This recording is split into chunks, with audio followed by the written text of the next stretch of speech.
নিত্য নতুন আয়োজনে আল হেরা বাংলা ওয়াজ। মুসলমানদের শক্তির মূলে ছিল একতা। এই একতা নষ্ট করেছে আব্দুল্লাহ ইবনে সাবা। ইয়ামানে তার জন্ম, মদিনায় আসছে, সেখান থেকে গেছে বসরা, বসরা থেকে গেছে কুফা, কুফা থেকে গেছে দামেস্কে, দামেস্ক থেকে গেছে মিশরে। এই 6 এলাকা ব্যবহার করে মুসলমানদের একতা নষ্ট করার পিছনে যে ভূমিকা রেখেছে তার নাম আব্দুল্লাহ ইবনে সাবা। 35 হিজরির 17 অথবা 18 জিলহজ হযরত উসমানকে শহীদ করার মাধ্যমে মুসলমানদের একতা নষ্ট করে দেয় যে ব্যক্তি, তার নাম আব্দুল্লাহ ইবনে সাবা। এই একতা ফিরিয়ে আনতে হবে। সারা পৃথিবীর মুসলমানদের একটি কথা, সেটা হলো মুসলমানদের বর্তমানে সব দেশের মধ্যে বিভিন্নভাবে তাদের বিপর্যয় কেন?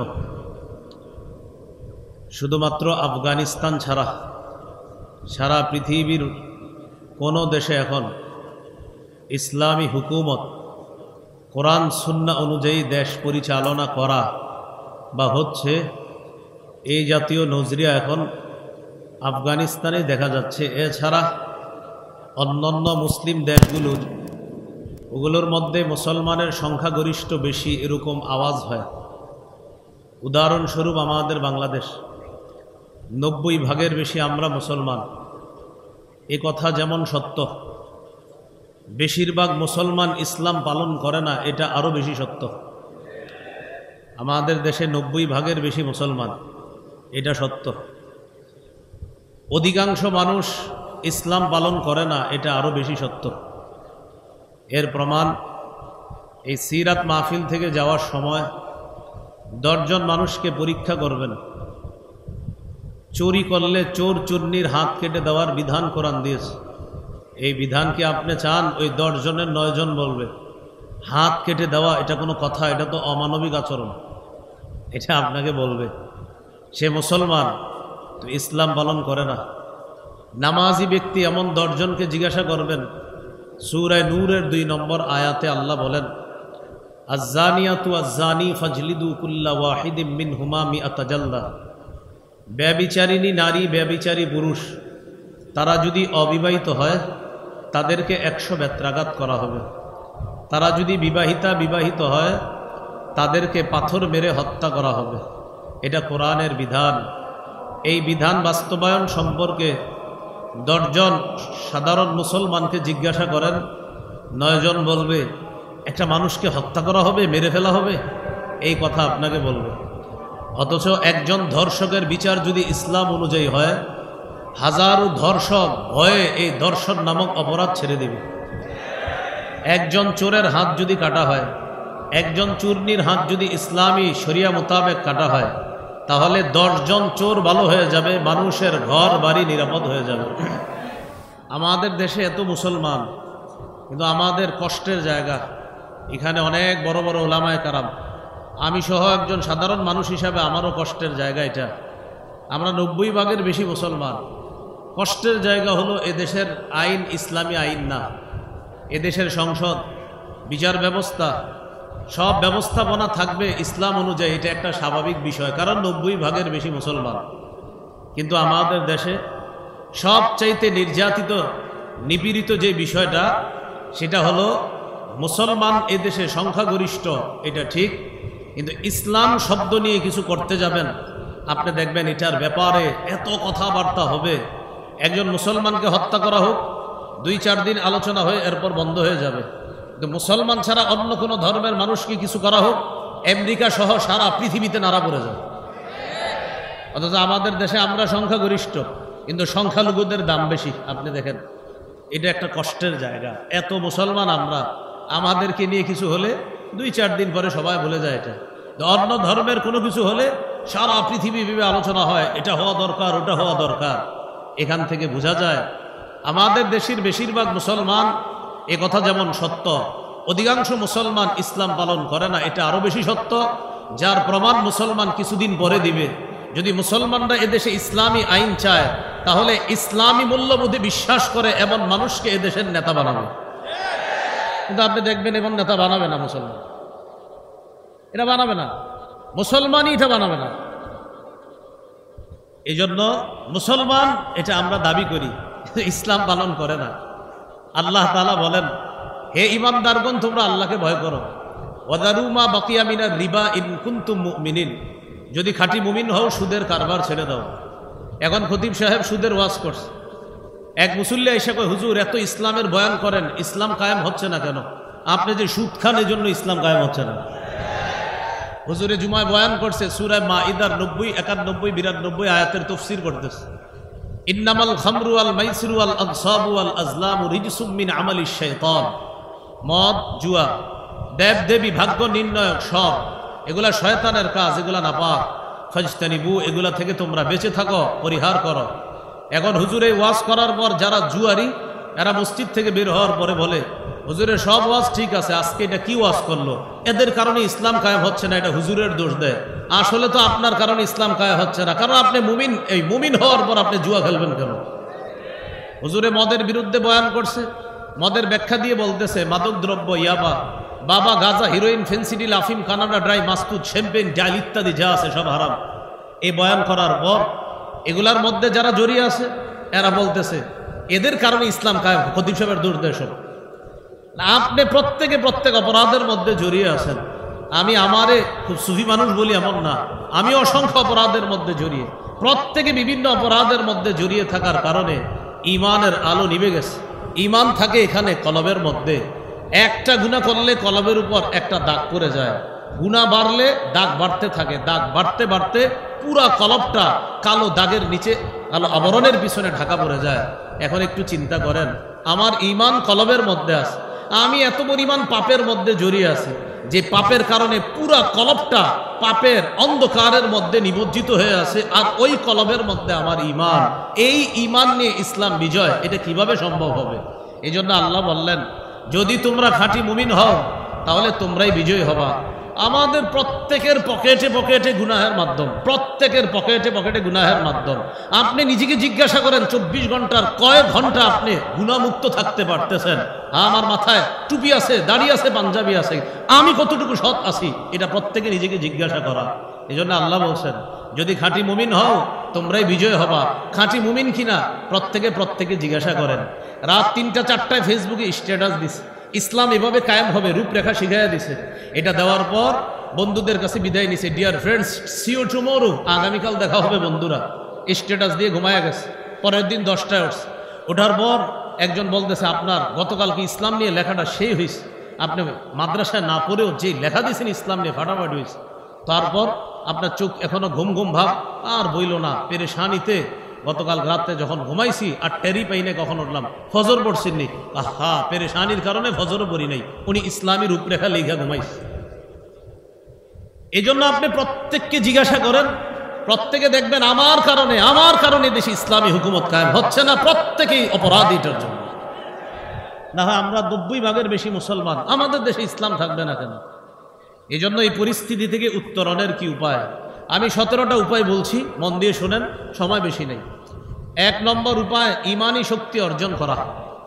ইমানি শক্তির সাথে আল্লাহর ওয়াদা, সংখ্যা কম বেশির সাথে এটা কোনো ব্যাপার না। ইমানি শক্তি মজবুতির সাথে আল্লাহর ওয়াদা, আর আল্লাহর নিয়মে কোনো পরিবর্তন পাবেন না। সূরা ফাতিরের 43 নম্বর আয়াত আল্লাহ বলেন ফালান তাজিদা লিসুন্নাতিল্লাহি তাবদীলা, আল্লাহর নিয়মে তুমি কোনো পরিবর্তন পাবে না। ওয়ালান তাজিদা লিসুন্নাতিল্লাহি তাহবিলা, আল্লাহর নিয়মের মধ্যে তুমি কিছুতেই কোনো ভিন্নতা খুঁজে পাবা না। অতীতে মজবুত ইমান যারা ছিল তাদের সাথে আমি আল্লাহর যে ওয়াদা, তোমাদের সাথে আমার সেই ওয়াদা। এই জন্যই তো 313 জন, মাত্র 70টা ওট, 2টা ঘোড়া, 8টা তরবারি, এই 313 জনকে সশস্ত্র 1000-এর বিরুদ্ধে আল্লাহ বিজয় দান করছে। 60 জনের বিরুদ্ধে আল্লাহ পাক রব্বুল আলামিন 60 জনকে 60,000-এর বিরুদ্ধে বিজয় দান করছে। এটা ইমানের কারণে। 2 পারা 20 নম্বর পৃষ্ঠা আছে, কাম মিন ফিআতিন কলিলাতিন গালাবাত ফিআতান কাসীরাতাম বিইজনিল্লাহ। বাদশা তালুত বাহিনী যখন দেখলো তাদের সংখ্যা কম, তখন তাদের একদল বলল লা তাকাতা লানাল ইয়াউমা বিজালুতা ওয়া জুনুদি, আজকে জালুত বাহিনী তাদের সাথে আমরা পারবো না। তখন মুমিনরা বলল কোনো সমস্যা নাই, কত ছোট দল আল্লাহর হুকুমে কত বড় দলকে হারায়া দেয়। আমাদের ঈমান যদি মজবুত থাকে, আমাদের দল ছোট যদি হয় বড় দলকে হারিয়ে দিবে। বাস্তবিক অর্থে আল্লাহ তাআলা ওই ছোট্ট তালুত বাহিনীকে জালেম বিশাল জালুত বাহিনীর বিরুদ্ধে আল্লাহ বিজয় দান করছে। এখান থেকে বোঝা যায় ঈমানি শক্তি, এটার সাথে আল্লাহর ওয়াদা। এখন ঈমানি শক্তি কিভাবে অর্জন করব? আগে জানছি ঈমান থাকে কলবের মধ্যে, এই কলবের মধ্যে থাকে ঈমান। এখন কলবকে সাফ করতে হবে, গুনাহমুক্ত রাখতে হবে, তাহলে ঈমানি শক্তি বাড়বে। শাইখুল ইসলাম ইবনে তাইমিয়া রহমতুল্লাহ আলাইহি বলেন, কলব মৌলিকভাবে 3 প্রকার। 1 নম্বর আল কলবুস সালিম, সুস্থ অন্তর। 2 নম্বর আল কলবুল মরিদ, অসুস্থ অন্তর। 3 নম্বর আল কলবুল মাইয়িত, মৃত অন্তর। মৃত অন্তর কাফেরের অন্তর, অসুস্থ অন্তর মুনাফিকের অন্তর, সুস্থ অন্তর মুমিনের অন্তর। আর এই অন্তরের সাথে আল্লাহর ওয়াদা, ইয়াউমা লা ইয়ানফাউ মালু ওয়ালা বানুন ইল্লা মান আতাল্লাহা বিকলবিন সালিম। সেদিন সম্পদ সন্তান কোনো কাজে আসবে না। যে ব্যক্তি সুস্থ কলব নিয়ে আল্লাহর কাছে যাবে, সেই কাজে আসবে ওই সুস্থ কলবওয়ালা মুমিনকে আল্লাহ জান্নাত দান করবে। এই জন্য কলবে সালিম অর্জন করা। তো কলবে সালিমের মধ্যে আপনার ঈমান নিরাপদ, ঈমান সেখানে পাওয়ার ওয়ালা হবে। যে কলবটা সালিম হবে, গুনাহমুক্ত হবে, ওই কলমের মধ্যে ঈমানের আলো থাকবে বেশি। 1 নাম্বার উপায় ঈমানি শক্তি অর্জন করা। 2 নাম্বার উপায় ইসলামে পরিপূর্ণ রূপে প্রবেশ করা। সূরা বাকারা 208 নম্বর আয়াতে আল্লাহ বলেন, ইয়া আইয়ুহাল্লাযীনা আমানু দুখুলু ফিস সিলমি কাফা। প্রিয় মুসলমান ভাইয়ারা, প্রিয় মাদ্রাসার ছাত্র ভাইয়ারা, এই আয়াতের অনুবাদটার মধ্যেই শুধু সীমাবদ্ধ না থেকে আয়াতটি নিয়ে ভাবা দরকার। আল্লাহ বললেন, হে ঈমানদারগণ, তোমরা ইসলামে পরিপূর্ণ রূপে প্রবেশ করো। এটা অনুবাদ। আল্লাহ ডাকলেন কাদেরকে? দেখেন, হে ঈমানদারগণ, ইসলামে পরিপূর্ণ রূপে প্রবেশ করো। আমি বললাম লা ইলাহা ইল্লাল্লাহ, তা আমি ঈমানদার। আল্লাহ আমাকে ডেকে বলতেছে ইসলামে পরিপূর্ণ প্রবেশ করো। নামাজ, রোজা, হজ, যাকাত এগুলা পালন করা, পাশাপাশি ইসলামের যত বিধান আছে এই বিধান আত্মসমর্পণ করা। এই বিধানের সামনে ইসলাম, আল্লাহ পাক রব্বুল আলামিনের যত বিধান, এই বিধানের সামনে আত্মসমর্পণ করে সব বিধানগুলা মেনে নেওয়া, এটার নাম হলো ইসলাম। আল্লাহ মুমিনদেরকে বলছে তোমরা ইসলামে পরিপূর্ণ প্রবেশ করো। চা দোকানের সামনে একজনের দাওয়াত দিতে যান নামাজের, আপনার উল্টা বুঝ দিয়ে দিবে, আমি নামাজ না পড়লেও ঈমান খাঁটি আছে, আপনারা বলবে। আল্লাহ তো এই জন্য বলছে ঈমানদার, ইসলামে পরিপূর্ণ রূপে তুমি প্রবেশ করো। এটা 2 নম্বর করণীয়। 3 নম্বর করণীয়, দ্বীনের সঠিক জ্ঞান অর্জন করে সেই অনুযায়ী আমল করা। তিরমিজির হাদিসে রাসূলুল্লাহ সাল্লাল্লাহু আলাইহি সাল্লাম বলেন, লা তাজুলু কদামা ইবনি আদম হাত্তা ইউসআলা আন খামস। 5 প্রশ্ন করার আগে কিয়ামতের ময়দানে আদম সন্তানের 2 পা নড়বে না। 1 নম্বর জীবন সম্পর্কে জিজ্ঞাসা করা হবে। 2 নম্বর যৌবন।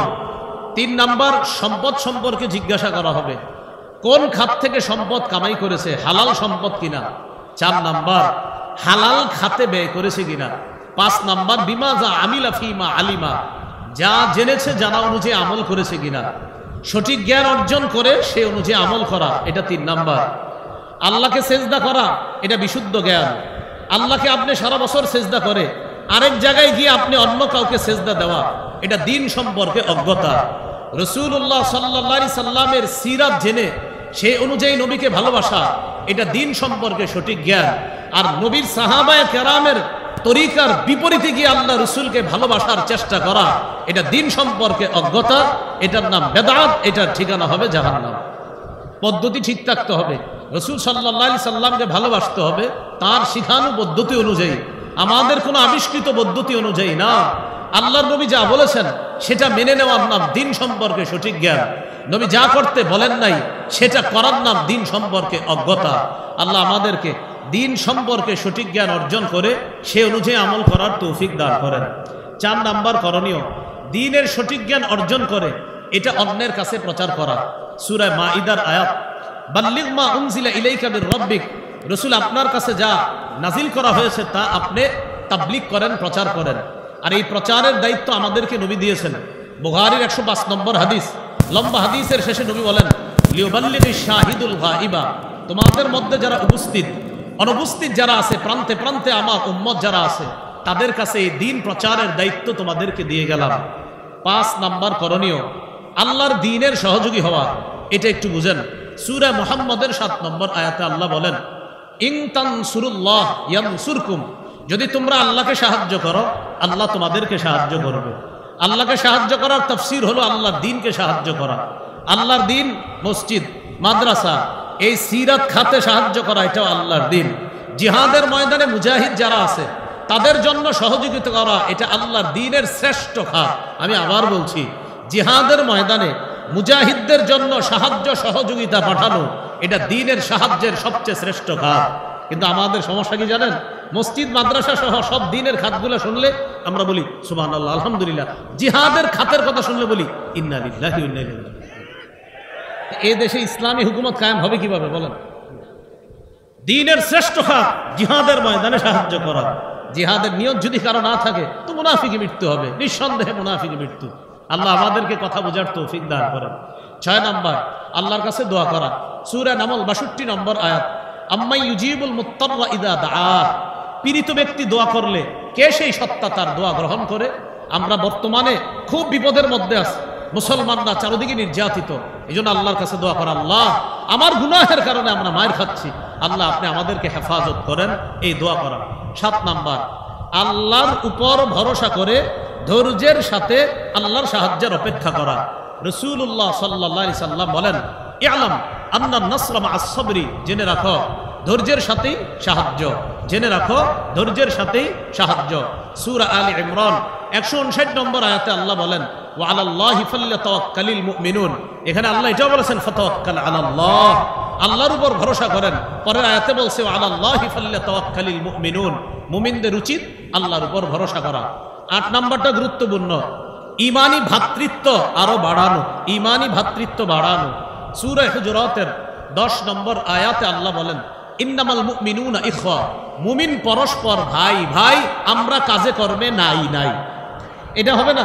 আর আমাদের দেশের কথা আমি বলছি, আপনি মুমিন ভাই একটু এগিয়ে যান, আপনার পিছনে 10 জন টাইনা ধরবে আপনার পিছনে, না না না না থামো তো, কোথায় আপনি আমার ভাই হলেন? এটা হলো 8 নম্বর করণীয়। 9 নম্বর করণীয়, ঝগড়া বিবাদ কমিয়ে পারস্পরিক মহব্বত বাড়ানো। সূরা আনফালের 46 নম্বর আয়াত, 10 পারা 2 নম্বর পৃষ্ঠা শুরুতে আছে, ওয়া আতিউল্লাহ ওয়া রাসূলা ওয়ালা তানাযাউ ফাতাফশালু ওয়া তাযহাবা রিহুকুম, আল্লাহর আনুগত্য করো, রাসূলের আনুগত্য করো, পরস্পর ঝগড়া করো না। যদি ঝগড়া করো তোমরা দুর্বল হয়ে পড়বে, তোমাদের শক্তি খর্ব হবে। এদিক তাকান, আমি তিনি আমরা 4 জন মিলে একদল ছিলাম, শক্তি বেশি না কম? বেশি। 4 জনে সকালে ঝগড়া হয়েছে, বিকালে আলাদা হয়ে গেছি, শক্তি কি কমলো না বাড়লো? কমে গেল। এই জন্য ইদানিংকালে ফেসবুকে কিছু ছবি দেয় সকালে, আহা চোখের শীতলতা, ঐক্য হয়েই গেল, বিকালে আবার শুনি চোখের বিশালতা হয়ে গেছে। আবার সকালবেলা চোখের শীতলতা, সেখানে চোখের বিকালবেলা আবার চোখের বিষাক্ততার কারণ হয়ে যাচ্ছে। তো কেন এমন হচ্ছে কেন? এটা হলো 9 নম্বর, পারস্পরিক ঝগড়া বিবাদ কমিয়ে আন্তরিকতা বাড়ানো, এটা বাড়াতে হবে। 10 নম্বর, এখানে একটু কথা বলছি আন্তরিকতার বিষয়ে। মুসলমানদের শক্তির মূলে ছিল একতা, এই একতা নষ্ট করেছে আব্দুল্লাহ ইবনে সাবা। ইয়ামানে তার জন্ম, মদিনায় আসছে, সেখান থেকে গেছে বসরা, বসরা থেকে গেছে কুফা, কুফা থেকে গেছে দামেস্কে, দামেস্ক থেকে গেছে মিশরে। এই 6 এলাকা ব্যবহার করে মুসলমানদের একতা নষ্ট করার পিছনে যে ভূমিকা রেখেছে তার নাম আব্দুল্লাহ ইবনে সাবা। 35 হিজরির 17 অথবা 18 জিলহজ হযরত উসমানকে শহীদ করার মাধ্যমে মুসলমানদের একতা নষ্ট করে দেয় যে ব্যক্তি, তার নাম আব্দুল্লাহ ইবনে সাবা। এই একতা ফিরিয়ে আনতে হবে, এটা 9 নম্বর। 10 নম্বর করণীয়, পৃথিবীর কোথাও আমার একজন মুসলমান ভাই আক্রান্ত হলে আমি আপনি আক্রান্ত হওয়া। কিন্তু বিশ্বাস করেন, আমাদের দেশের অনেক মুসলমানকে গিয়ে বলেন, ভাই গাজার শিশুরা না খেয়ে মরে, তো হ্যাঁ মরলে আমার কি? হ্যাঁ হেরা মরলে আমার কি বলতেছে, অথচ সে আমার দেহ, তিনি আমার দেহ, আমি তার দেহ। রাসূলুল্লাহ সাল্লাল্লাহু আলাইহি সাল্লাম বলেন, আল মুসলিমুনা কা জাসাদিন ওয়াহিদ, সারা পৃথিবীর সব মুসলমান এক দেহ। আফ্রিকা, বেলুচিস্তান, কাজাখস্তান, কাশগর, কাশ্মীর, ফিলিস্তিন, শিশান, আফগানিস্তান, গাজা, কোথাও একজন মুসলমান আক্রান্ত হলে আমি আপনি যদি আক্রান্ত হই তাহলে আমি আপনি মুসলমান। আর যদি আমার আপনার ব্যথা না হয়, বুঝতে হবে আমার ঈমানের মধ্যে দুর্বলতা আছে। এটা 10 নম্বর। 11 নম্বর, নির্যাতিত মুসলমানদের জন্য সহযোগিতার ব্যবস্থা করা। আলহামদুলিল্লাহ, আমাদের ঢাকার উলামায়ে কেরাম সারা দেশ থেকে ফান্ড কালেকশন করে ফিলিস্তিনের গাজাবাসীর উদ্দেশ্যে তারা পাঠাচ্ছে, এটা অনেক প্রশংসনীয় একটা উদ্যোগ। 12 নম্বর, মুসলমানদের আমাদের সবাই মিলেমিশে জুলুমের বিরুদ্ধে বজ্র আওয়াজ উঠানো। আমি আবার বলছি, জুলুমের বিরুদ্ধে বজ্র আওয়াজ উঠানো এটার দায়িত্ব সবার। শাইখুল হাদিস মাওলানা মোহাম্মদ মামুনুল হক, মুফতি সাখাওয়াত হোসেন রাজি, আমার উস্তাদ হাফিজাহুল্লাহ, আর সৈয়দ মোহাম্মদ ফয়জুল করিম, ওনাদের তিনজনের শুধু দায়িত্ব না জুলুমের বিরুদ্ধে বলা, প্রত্যেকটা মুসলমান একা একাও জুলুমের বিরুদ্ধে বলতে হবে। আমরা শুধু তাদেরকে বিপদে ফেলাই দায়িত্ব দিয়ে, আর আমরা সবাই বলি ওনারা বললে বলুক, আমগো কি না। ওনাদের যেমন জুলুমের বিরুদ্ধে বলার দায়িত্ব, আমার আপনার প্রতিটা খতিব ইমাম, প্রতিটা আলেম ওলামা, প্রতিটা মুসলমানের দায়িত্ব পাশের জালেমের জুলুমের বিরুদ্ধে কথা বলা। সূরা হুদের 113 নম্বর আয়াতে আল্লাহ বলেন, ওয়ালা তারকানু ইলাল্লাযীনা যালামু, তোমরা জালেমদের প্রতি ঝুঁকে পড়ো না, অনুরক্ত হয়ে পড়ো না। এই আয়াতের ছোট্ট একটা ব্যাখ্যা হলো, আমার সাথে একটু বলেন, ওলামারা বলা দরকার নাই, শুধু ছাত্ররা বলেন, জালেমের 2-4টা ভালো কাজ দেখে তাকে প্রশংসার বন্যায় ভাসিয়ে দিও না। হ্যাঁ, জালেমের 2-4টা ভালো কাজ দেখে হাজারো জুলুমের কথা ভুলে গিয়ে তাকে প্রশংসার বন্যায় ভাসানো যাবে না। উন্নতি আর উন্নতি, জুলুমের কথা কে বলবে? এজন্য জালেমের 2-4টা ভালো কাজ দেখে তাকে প্রশংসার বন্যায় ভাসিয়ে দেওয়া যাবে না। এটা 12 নাম্বার। 13 নাম্বার, মুসলমান বিলাসী জীবন বর্জন করতে হবে। মুমিনকে দেখলেই মনে হতে হবে সে আল্লাহর বিধান বাস্তবায়ন করার জন্য পেরেশান, আল্লাহর দিন কায়েমের জন্য সে 24টা ঘন্টা আল্লাহর কোনো না কোনো কাজে সে পেরেশান, দেখলেই মনে হতে হবে। বিলাসী জীবন ছাড়তে হবে। তিরমিজির হাদিস 2320 নম্বর হাদিস, লাউ কানাতিদ দুনিয়া তা'দিলু ইনদাল্লাহি জানাহা বাউদা মা সাকা মিনহা কাফিরান ওয়া ফি রিওয়ায়া মা সাকা কাফিরান মিনহা শারবাতা মা। এই পৃথিবীর মূল্য আল্লাহর কাছে যদি একটা মাছির ডানা পরিমাণ হতো, কোনো কাফেরকে আল্লাহ এক ঢুক পানি পান করতে দিতেন না। 14 নাম্বার, এটা একটু আমার সাথে বলেন, বলেন অধিকার আদায়ের লড়াই অব্যাহত রাখা। বলেন মুসলমানদের অধিকার আদায়ের লড়াইয়ের নাম জিহাদ। আবার বলেন অধিকার আদায়ের লড়াইয়ের নাম কি? আর জিহাদ। এটা 14 নাম্বার। 13 বিলাসী জীবন বর্জন করা। 14 অধিকার আদায়ের লড়াই অব্যাহত রাখা। প্রত্যেকে নিয়ত করবেন, এদেশের বিজ্ঞ মুফতি সাহেবরা কখনো জিহাদের ফতোয়া যদি দেয় তো ইনশাল্লাহ আমি রাজি আছি জিহাদের জন্য। এই নিয়ত থাকতে হবে প্রত্যেকের। হ্যাঁ, শর্ত আছে, এদেশের বিজ্ঞ মুফতি সাহেবরা ফতোয়া দিতে হবে। আপনি একা একা কালকে গিয়ে আবার কিন্তু করলে হবে না, বিজ্ঞ মুফতি সাহেবদের ফতোয়া লাগবে। 14 নাম্বার। 15 নাম্বার, একজন আদর্শযোগ্য শাসক নির্বাচন করা। 4 কাজের যোগ্যতা রাখে আর মৌলিক 10 গুণে গুণান্বিত একজন শাসকের জন্য প্রতিদিন 4 রাকাত নামাজ পড়বেন। আমি এটা আপনাদের কাছে আবদার। 2 রাকাত পরে দোয়া করবেন, আল্লাহ কিয়ামতের আগে এদেশের জন্য আর নারী শাসক না হয়। এটা প্রথম। দ্বিতীয় 2 রাকাত পরে দোয়া করবেন, আল্লাহ 4 কাজের যোগ্যতা রাখে আর 10 গুণে গুণান্বিত একজন আদর্শ শাসক আমাদের দেশে আপনি ব্যবস্থা করে দেন। এই 2টা দোয়া করা। এটা হলো 15 নাম্বার। 16 নাম্বার, শুরা ব্যবস্থার গুরুত্ব মসজিদ ভিত্তিক বাড়াতে হবে। শুরা ভিত্তিক আপনার সমাজ ব্যবস্থার কি উপকারিতা, এটা মসজিদ ভিত্তিক আলোচনা করতে হবে। আমাদের নবীর মদিনার রাষ্ট্র গঠন যে করেছেন, এই রাষ্ট্র গঠনের অন্যতম একটা হলো শুরা ব্যবস্থা। এই শুরা ব্যবস্থার গুরুত্ব, প্রয়োজনীয়তা, ফজিলত জাতির সামনে ওলামায়ে হযরত প্রত্যেকে আলাদা আলাদা মসজিদ থেকে বোঝাতে হবে। 17 নাম্বার, সর্বশেষ কথা, শত্রুকে শত্রু ভাবতে হবে, বন্ধু ভাবার কোনো সুযোগ নাই। আমরা বারবার ভুল করি, আমরা একবার পাশের কাউরে বন্ধু ভাবি আর একবার পশ্চিমার কাউকে বন্ধু ভাবি। এই ভুলের কারণে আমাদের খেসারত দিতে হবে। মানুষের গোলামি ছেড়ে আল্লাহর গোলামির কাতারে একত্রিত হয়ে খেলাফত ব্যবস্থা কায়েমের জন্য প্রতিটা মুসলমান চেষ্টা করতে হবে। কিসের জন্য বলেন তো? খেলাফত ব্যবস্থা কায়েমের জন্য চেষ্টা। কথা আরেকটা এসে গেল, সূরা নূরের 55 নম্বর আয়াত। 2 শর্ত পাওয়া গেলে 3 পুরস্কার। 1 নাম্বার খাঁটি ঈমান, 2 নাম্বার নেক কাজ। 3 পুরস্কারের 1 নাম্বার, আল্লাহ খলিফা বানাবে, প্রতিনিধিত্ব দান করবেন। খেলাফতের পারিভাষিক অর্থ হলো আল্লাহর গোলামিতে সমস্ত মানুষকে একত্রিত করে মানুষকে মানুষের অধিকার প্রতিষ্ঠাকারী ব্যবস্থার নাম হলো আল্লাহ কর্তৃক শাসন ব্যবস্থা। মানুষ কর্তৃক শাসন ব্যবস্থায় মানুষ মানুষের গোলামি করে, আর আল্লাহর শাসন ব্যবস্থায় মানুষ শুধু আল্লাহর গোলামি করে, আর সব মানুষ শান্তির মধ্যে বসবাস করতে থাকে। আল্লাহ আমাদের সকলকে যে 17টা উপায় বললাম, আমাদের উত্তরণের উপায়গুলো মনে রাখার তৌফিক দান করেন। ও সর্বশেষ উপায়ের উদাহরণ হলো সূরা মাইদা 51 নম্বর আয়াত, 6 পারা 16 নম্বর পৃষ্ঠা। ইয়া আইয়ুহাল্লাযীনা আমানু লা তাত্তাখিযুল ইয়াহুদা ওয়ান নাসারা আউলিয়া। হে ঈমানদারগণ, ইহুদি খ্রিস্টানদেরকে অভিভাবক রূপে গ্রহণ করো না, তারা একে অপরের অভিভাবক।